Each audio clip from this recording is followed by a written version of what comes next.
ভোজ্য তেল মানে যেটাকে আপনারা কাস্টমাররা সয়াবিন তেল বলে কিনেন। ফ্যাক্স হলো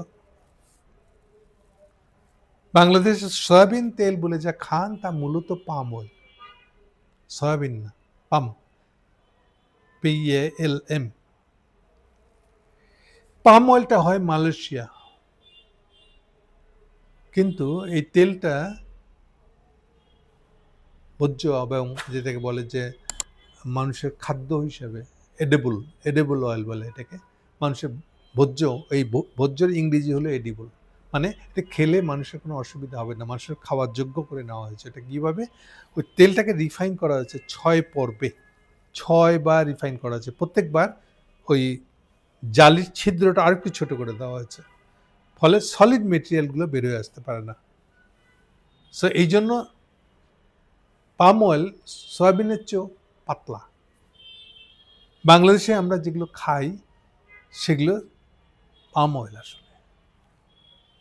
তুলনায় আমেরিকা কেন্দ্রিক যেই পুরনো ভোজ্য তেল সেটা হল সবই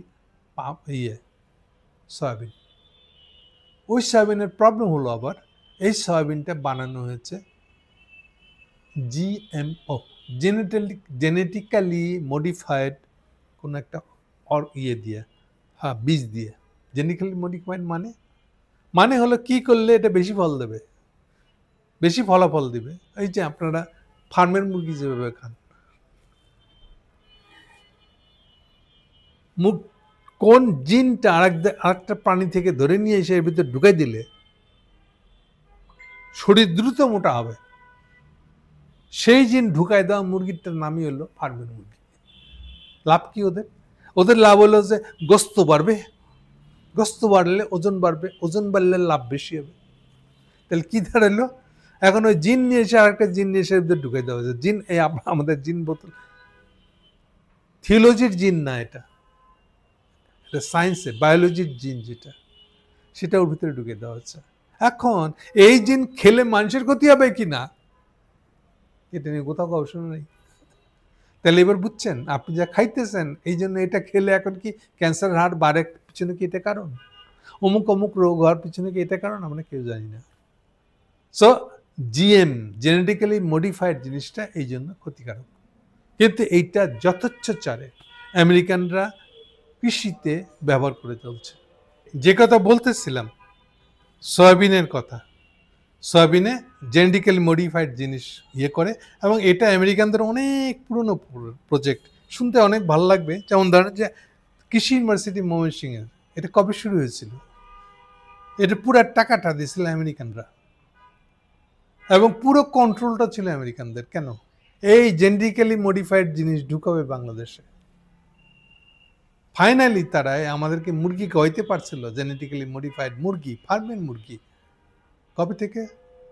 ওটা আপনাদের জেনে রাখা ভালো। দেখেন আইয়ুব আমলে শুরু করছে ইউনিভার্সিটি, খালি টাকায় দিয়ে গেছে, মাস্টারদের নিয়ে গিয়ে PhD করায় নিয়ে আসছে। কিসে PhD করছে? ভুট্টাতে। কোন ভুট্টা?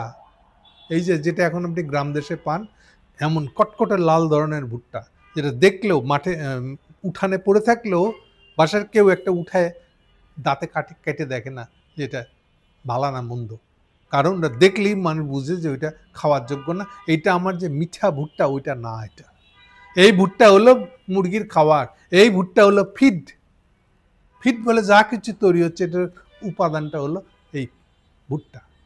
এই ভুট্টার উপরে গবেষণা করে PhD বানাইতে গেছিল, মাস্টার্স করতে গেছিলেন তারা। আর এইটা তারা প্রথম বাংলাদেশকে বধ করতে পারছে 90 সালে। 90 সালে খালেদা জিয়া যখন 91 সালে গভর্নমেন্টে আসে, তখন এই জনতা ব্যাংক থেকে লোন দেওয়া শুরু হয় মুরগি ফার্ম করার নামে। এই আস্তে আস্তে আমরা জেনেটিক্যালি GM ফুডের দিকে ঢুকে গেছি। GM ফুডের আরেকটা প্রবলেম হলো, যে কোনো জমিতে যখনই চাষ করতে যাবেন আপনি, 20 বছরের মধ্যে ওই জমির এমন কিছুই থাকবে না যে ওই জমিতে কিছু চাষ করা যাবে।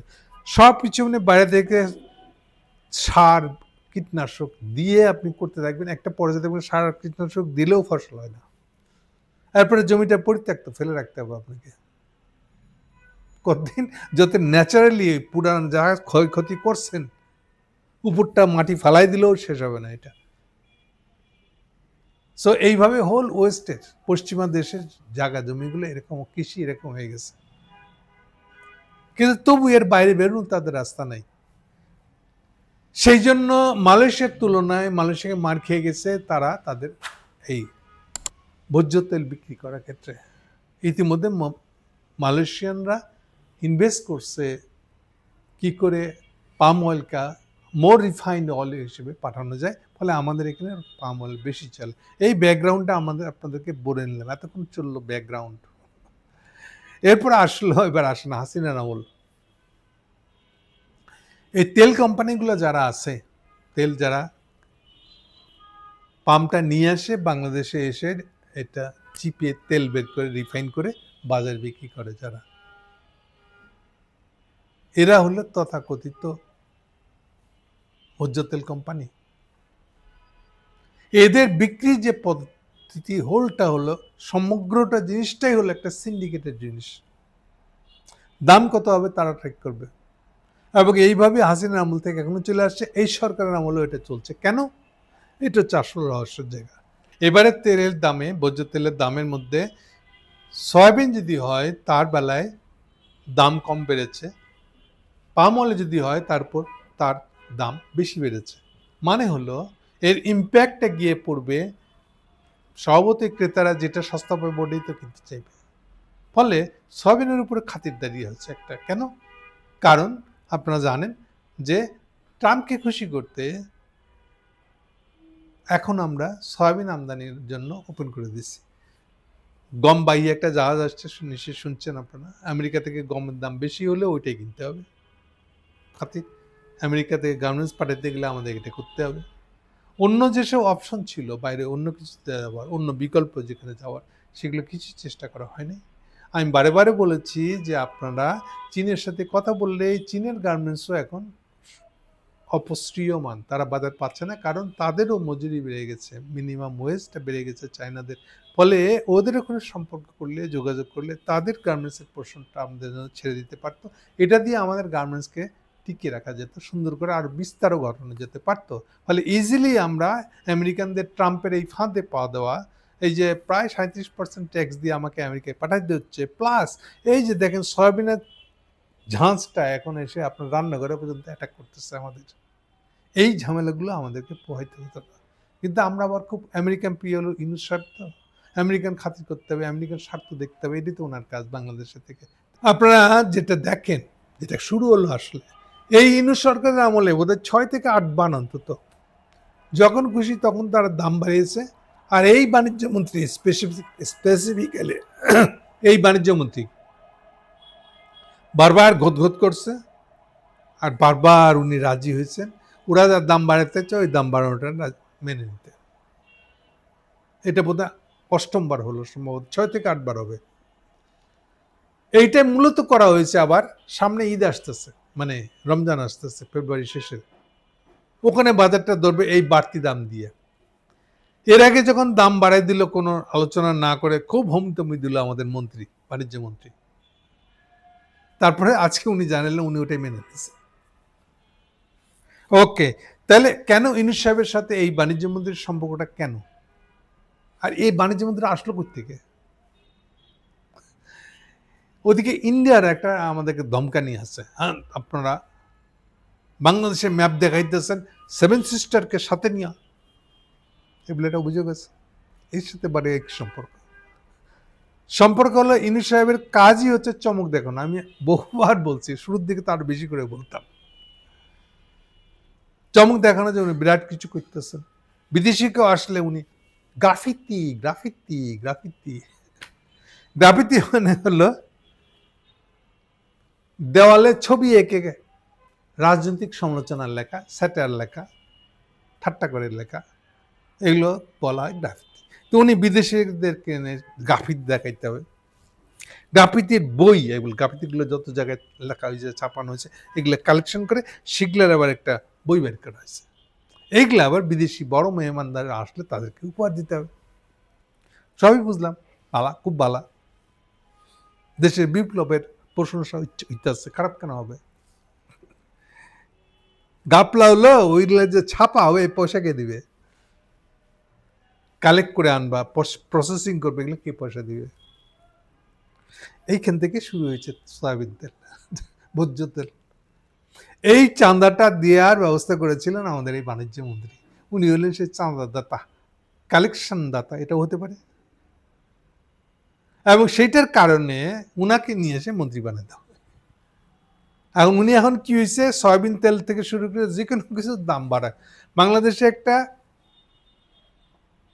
ক্যাব, কনজিউমার্স অ্যাসোসিয়েশন বাংলাদেশ, এটা কিন্তু সরকারের প্রতিষ্ঠান, কিন্তু আইনি প্রতিষ্ঠান একটা।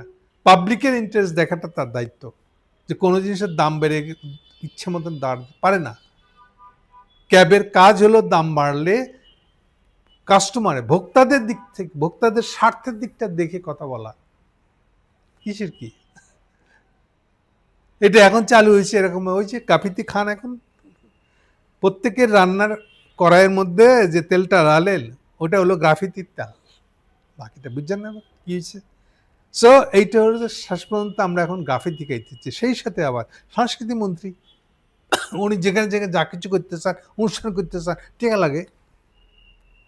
বাণিজ্য মন্ত্রী আছে না, ওনার আবার নিজের বিস্কুট ফ্যাক্টরি না কি জানি এরকম কুকিজ হ্যান ত্যান এগুলো ফ্যাক্টরি আছে, উনি আবার ওইটার প্রমোশনের জন্য ওখানে শুরু করে দেন, ইচ্ছে করে চাঁদা দেন, খুব উৎসাহের সাথে চাঁদা দেন, যাতে এখন আবর জাবর গু গোবর কত কি আছে এইসব অনুষ্ঠান হইতেছে, আর এই সব চান্দা ওখানে চলে আসতেছে, এবং এই চান্দা দিয়ে এগুলা চলতেছে।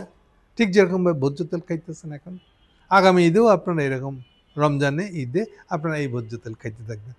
তাহলে ইউনূস সাহেবের কি সুন্দর রাষ্ট্র না এটা, কি সুন্দর সরকার চালাইতেছেন না একটা, আপনাদেরকে গ্যাফেতি খাওয়াইতেছেন রান্নার করায়। Thank you.